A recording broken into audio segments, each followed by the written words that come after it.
Estos son 12 easter eggs que tal vez no viste en el episodio 4 de X-Men 97.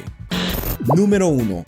El nuevo aspecto de Jean Grey y las demás adiciones en los créditos iniciales.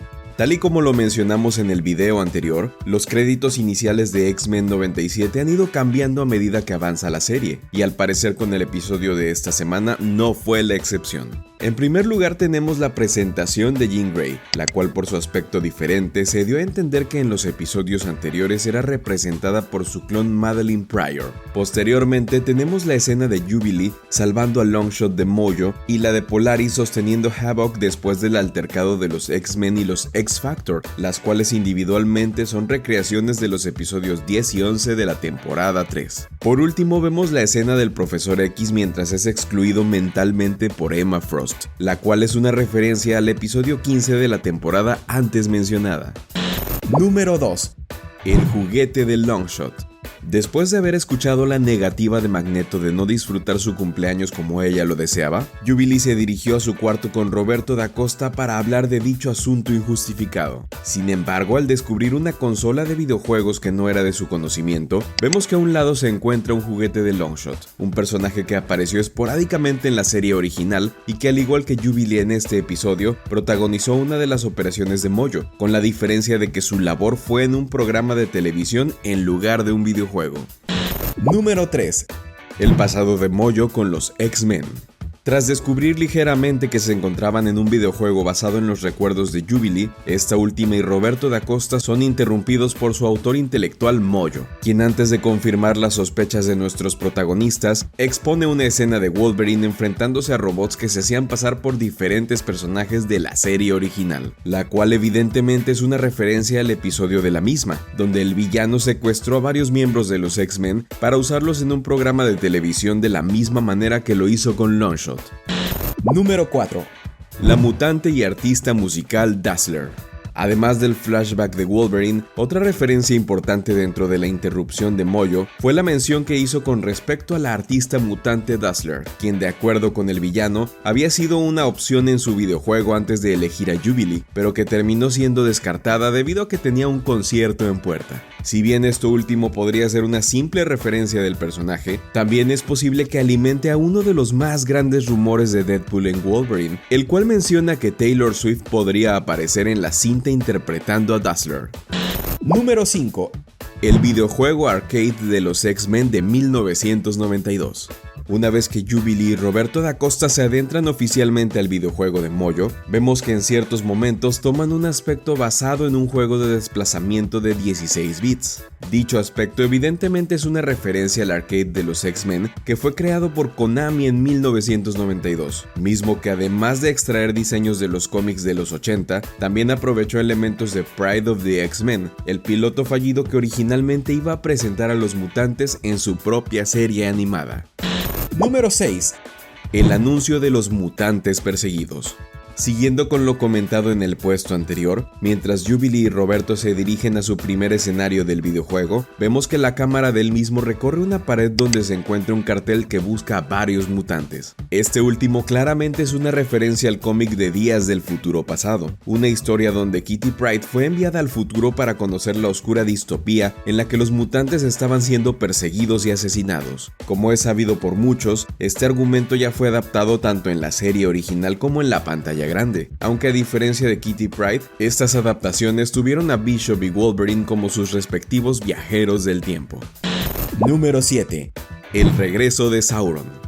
Tras haber terminado satisfactoriamente el primer escenario del videojuego, nuestros protagonistas se dirigen a Savage Land, donde después de enfrentar a criaturas ordinarias del lugar, se encuentran brevemente con Sauron, un hombre mutado en un pterodáctilo que fungió como villano en varios episodios de la serie original.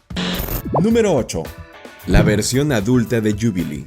A pesar de sus esfuerzos por detener a sus adversarios, Jubilee y Roberto son ayudados en la mayor parte del videojuego por un misterioso jugador que se hizo pasar por un bug del mismo. Sin embargo, resultó que dicho jugador en realidad era una variante adulta de Jubilee, la cual era una versión beta que fue creada para probar el nuevo juego de Mojo.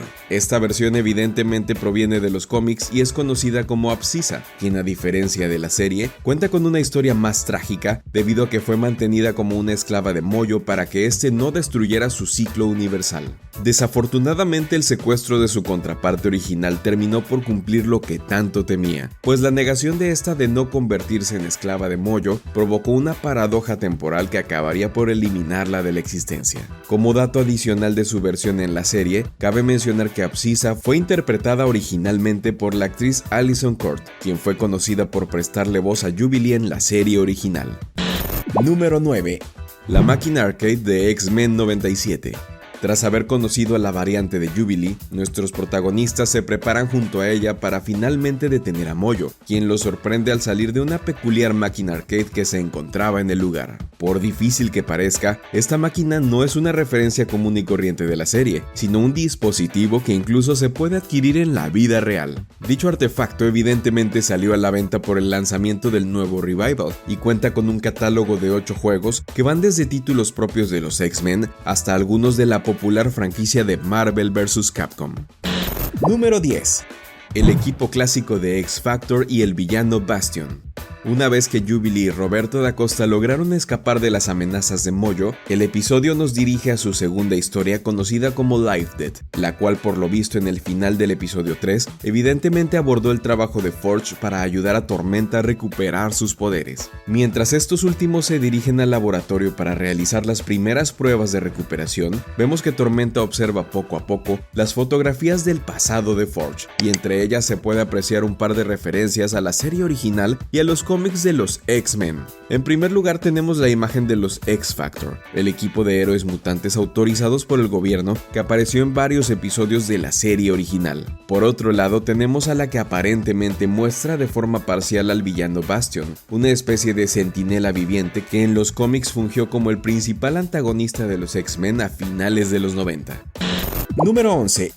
La verdad sobre la pérdida de poderes de Tormenta. Debido a que no tuvo éxito en sus primeras pruebas, en el resto del episodio vemos que Forge siguió esforzándose en la recuperación de los poderes de Tormenta. Sin embargo, al no poder cargar con la culpa que lo vinculaba con el arma de Executioner, el mutante finalmente le reveló esto último a Tormenta y provocó un distanciamiento entre ambos. Tal y como lo especulamos en el video de los 2 primeros episodios, esto último es una adaptación del número 186 de Uncanny X-Men, cuando Forge también se enamoró de Tormenta e intentó ayudarla a recuperar sus poderes, con la diferencia de que el distanciamiento fue mediante una llamada de Henry Gyrich que Tormenta escuchó por accidente. Menciones honoríficas: el cartucho del Motendo y el argumento de Magneto. Además de todo lo que hemos dicho sobre el camino que tuvo Jubilee en su videojuego, en este se dieron un par de pequeñas referencias que vale la pena mencionar. En primer lugar tenemos la portada que se muestra en el cartucho del Motendo, la cual combina las carátulas del juego que salió en 1993 para Sega Genesis y del juego Mutant Apocalypse, que se estrenó el siguiente año para Super Nintendo. Por otro lado tenemos el diálogo de Jubilee cuando dice que Magneto tenía razón en la negativa antes mencionada, una línea que se ha usado con bastante frecuencia desde que el mutante Kid Omega la plasmó en una camiseta en los cómics de New X-Men en 2003. Número 12. El adversario. Por último, pero no menos importante, cuando Tormenta huye decepcionada por la revelación de Forge, vemos que enseguida es regresada a su punto de origen por un demonio que eventualmente se daría a conocer como el adversario. Dicha criatura evidentemente proviene de los cómics y sus orígenes están conectados con los de Forge, quien por su crianza en la tribu de nativos americanos conocida como los Cheyenne, fue entrenado en la magia para detener a la entidad demoníaca, pues esta buscaba destruir el universo y crear uno nuevo en su lugar. Si bien el mutante le dio la espalda a su tribu para enlistarse en el ejército, sus siguientes acciones le hicieron encontrarse de forma indirecta con el adversario, ya que cuando utilizó las almas de sus hombres caídos en la guerra de Vietnam, abrió un portal que accidentalmente liberó a la entidad en la Tierra. Por lo tanto, esto provocó que el adversario se enfrentara eventualmente a los X-Men, quienes a pesar de sacrificar sus vidas en un hechizo de Forge que extraería al villano de la Tierra, enseguida fueron revividos por Lady Roma, la hija del mago Merlín que por un tiempo se encargó de proteger el Omniverso. Y bien amigos, eso es todo por esta ocasión. No olvides seguirnos para más curiosidades y contenido sobre los mutantes y sigue viendo X-Men 97 a través de Disney+. Te agradecemos por ver este video y nos vemos la próxima.